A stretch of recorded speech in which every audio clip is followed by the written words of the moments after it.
we're about to explore this beautiful area on board bikes. You want to see the authentic art of Cambodia, I think this is the right place.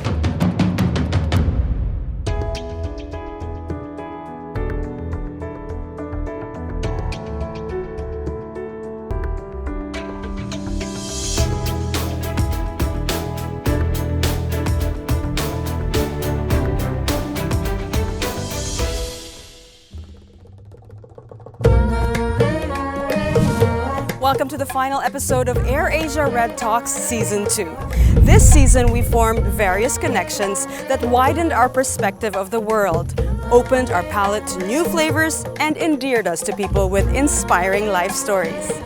On this episode, we shall create connections in Cambodia, a charming and spellbinding kingdom. We'll bring you closer to its people, known for their courageous spirit, resilience, and optimism.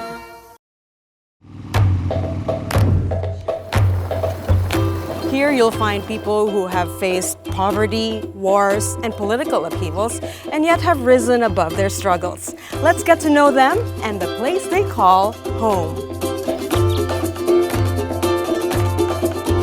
Inspired by their artistry and determination, we will also discover how AirAsia Foundation has taken some of Cambodia's social enterprises under its wing.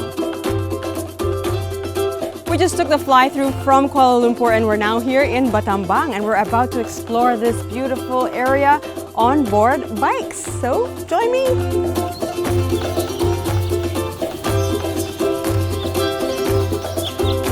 Tell us the story of Soksabike and how did it start? They created Soksabike in 2010 on the purpose to provide vocational training to university students so they can get job to pay for this school and to finish their bachelor degree, and also can have a lot of experience to practice the English skill with native speaker. What can the travelers expect out of the cycling tour offered by Soksabike? So the expectation is to learn about Cambodian culture and see local people, and those tourists can learn about daily life and history of Cambodia, especially during Pol Pot regime.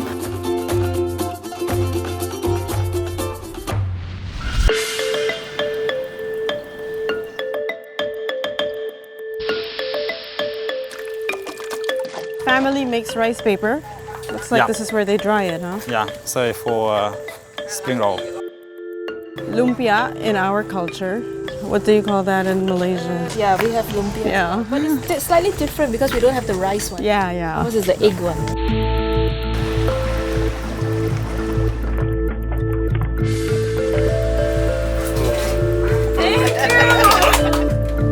Gently roll it.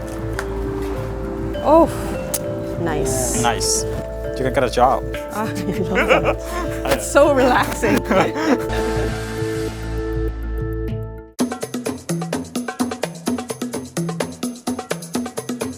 This is a really good banana byproduct. So this is how they do it. They slice it thinly, put it on a board, dry for 2 days, and this is what it looks like before eating. But did they toast it a little bit? Yeah. So when it dries, it's actually soft and chewy. This is so good. Look at it. It's so tasty. It's sweet. It's nice. And I can say it's a good snack because it can last for 2 months. Wow. We're buying that. What an interesting experience riding through Battambang on these bikes. What made you think? Why did AirAsia support Soksabike? Well, I came to Battambang about 3 years ago, and I was looking for something different to do to get to know the place a little bit because I read about it a lot, in history. And somebody recommended Soksabike, so take a countryside tour, and you will meet people who actually had to suffer the Khmer Rouge regime and came out, after that. So it was a fantastic experience, I thought. How is AirAsia Foundation supporting Soksabike? So they receive a grant from us, and the grant is used to come up with a new material for a new tour. The other part of it is to professionalize the guide service. So they get more training on how to present the material. They also get to go to another place and experience how more professional tours are done so that they can professionalize themselves. So the ownership is now transferred over to the local youth and they begin managing the business themselves. That's a huge progress. I'm very pleased about that. Oh, that's great. And they now become, entrepreneurs on their own and taking it forward. Oh, wow. Aside from Soksabike, another successful social enterprise that celebrates Cambodian culture is Phare Selapak. Let's find out how watching their shows can help uplift lives. Let's go to the circus!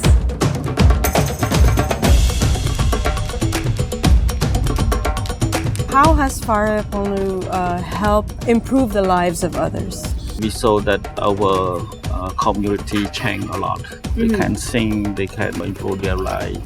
Children or the students come and learn the art. It is free for them. We have art visual and applied art school. And also we have performing art. In performing art we have circus, dance school, and theater school and music school.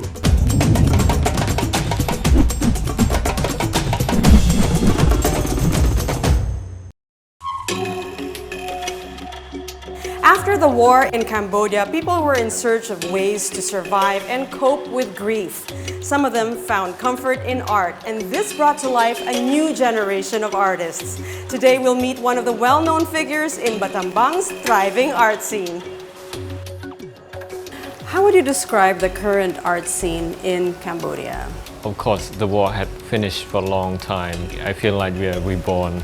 Cambodian art scene is still small for me, but I'm quite happy it's growing. I really like Battambang. It's not a big city.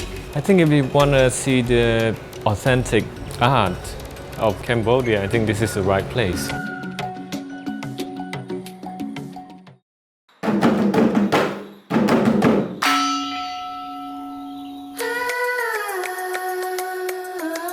Our next stop brings us to a traditional performance which aims to preserve its cultural legacy and create positive change in the community.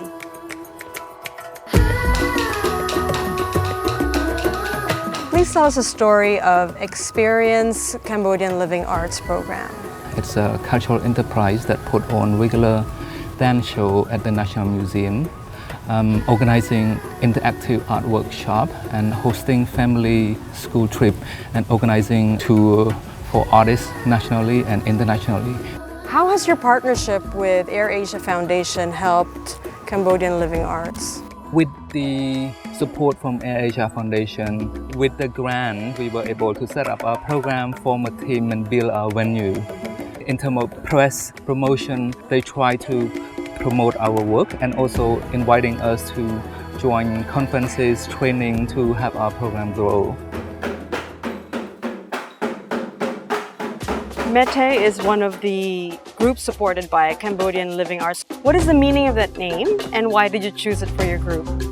សម្រាប់ពាក្យមេធាគឺជាគំនិតប្រាជ្ញាត្រូវមាំតស៊ូទម្លុះរាល់ឧបសគ្គដែលមានចំពោះមុខសម្រាប់ខ្ញុំគឺវាជាក្រុមស្ត្រីដែលលេងឧបករណ៍ស្គរនឹងហើយក្រុមរបស់យើងគឺមានគុណភាព So it's a physical struggle to control and to perform using the drums, but how did she overcome that?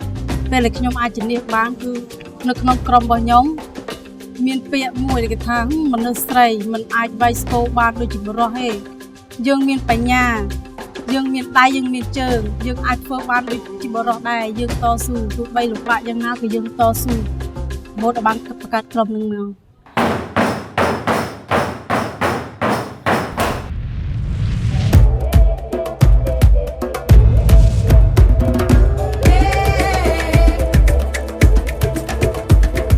I was really amazed to see Cambodians, specifically the young ones, support and celebrate their local arts. We're living in a modern world, there are so many outside influences, but it seems that they're really, really proud to preserve their local culture. It was so inspiring to see the different programs that AirAsia Foundation supports here in Cambodia. It was so nice to see that they supported a bicycle tour group and then the Cambodian Living Arts. So something that was like adventure and tourism and the other was culture and heritage. I was really amazed to see how an airline can go beyond its basic role and play an active role in promoting positive change by making meaningful connections with social entrepreneurs.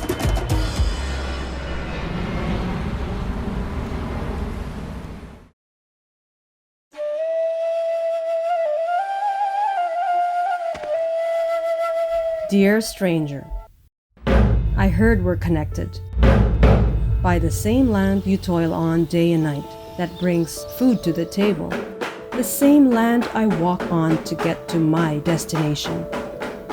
I felt we're connected by the ocean. Though miles apart, we swim in the same sea, the same water that gives me life. I saw we're connected by the same sky, guiding us through our journey. I am here, you are there. My sun is setting while yours is rising. Isn't it beautiful? Are we really strangers? Don't we work on the same land, swim in the same sea, look up under the same sky? We're connected by the same fears and the same hopes. We all dare to dream, wanting to find a hero, forgetting that heroes live in each of us. The strength to make a difference. Man, woman, children, we are one. So tell me, dear stranger, how connected are we? As we reach the end of our Red Talks journey this season, we hope your hearts were filled with a deeper appreciation for the meaningful connections we made in Cambodia and in the other destinations we visited. May our tales move you to go beyond the confines of every day, reach out to the world, connect with interesting people, and make memories that will last a lifetime. This has been Daphne Osena-Paez for AirAsia Red Talks. Join us again next time for more amazing stories to inspire your journeys.